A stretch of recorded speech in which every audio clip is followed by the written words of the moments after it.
What is Tzimtzum? The term Tzimtzum means contraction or withdrawal. It's a Kabbalistic concept that seeks to explain how an infinite and omnipresent GD could create a finite world seemingly separate from him.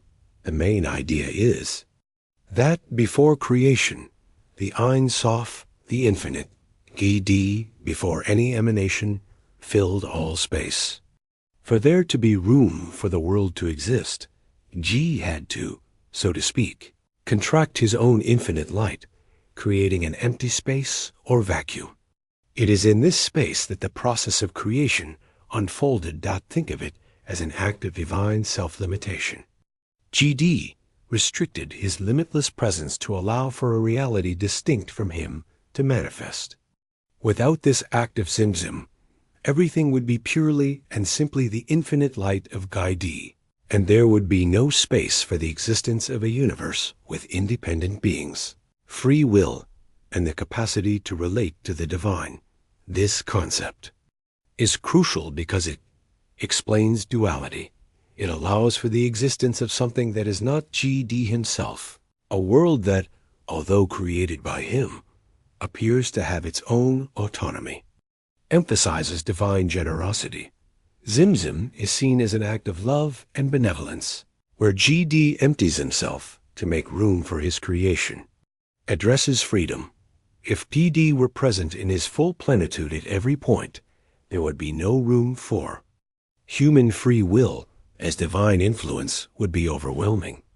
Tzimtzum creates the illusion of separation that allows for choice.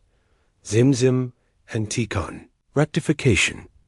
Tzimtzum is one of three central concepts introduced by Rabbi Isaac Luria, the arisal, along with Shevirat HaKelim, the breaking of the vessels, and Tikkun, rectification or repair. After the Tzimtzum, divine light emanates to form the worlds. However, according to Lurianic Kabbalah, the vessels, Kelim, created to contain this light were not strong enough and shattered, resulting in divine sparks being scattered throughout all creation. Humanity's purpose, then, is to engage in Tikkun Olam, rectification of the world, through the observance of mitzvot, commandments, acts of kindness, and the study of Torah, to collect and elevate these divine sparks back to their source. It's a very profound concept that gives cosmic meaning to human actions. The arisals.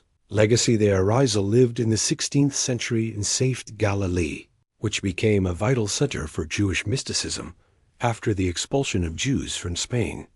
Although he lived only 38 years and did not write any of his own works, his teachings were meticulously recorded by his chief disciple, Rav Chaim Vital. These teachings were compiled into works such as Etz Chaim, Tree of Life, and Shemona Sherim 8. Gates, which formed the basis of Lurianic Kabbalah. The arisal's approach was not merely an esoteric theory. It offered a cosmic and ethical framework for Jewish life, giving new meaning to the observance of mitzvot, commandments.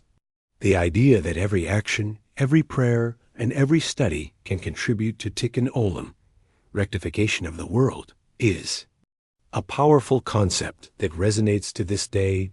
Other fascinating concepts in Lurianic Kabbalah beyond Tzimtzum and Shevirat HaKelim, the breaking of the vessels. Lurianic Kabbalah explores other equally intriguing concepts. Partsufim, personae or divine faces.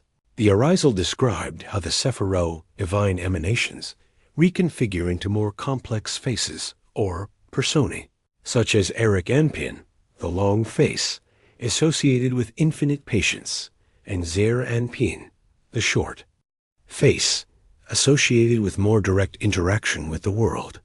This idea helps us understand the multiple manifestations of the divine. Olam Hatzilut, Olam Habiria, Olam HaYetzira, Olam Hasaya, the four worlds. Kabbalah describes creation as a process unfolding through four worlds, each denser than the last, from the world of pure divine emanation to the physical world of our existence. Each world has its own characteristics and is inhabited by different types of beings and spiritual forces. Neshama, Ruach, Nefesh, levels of the soul.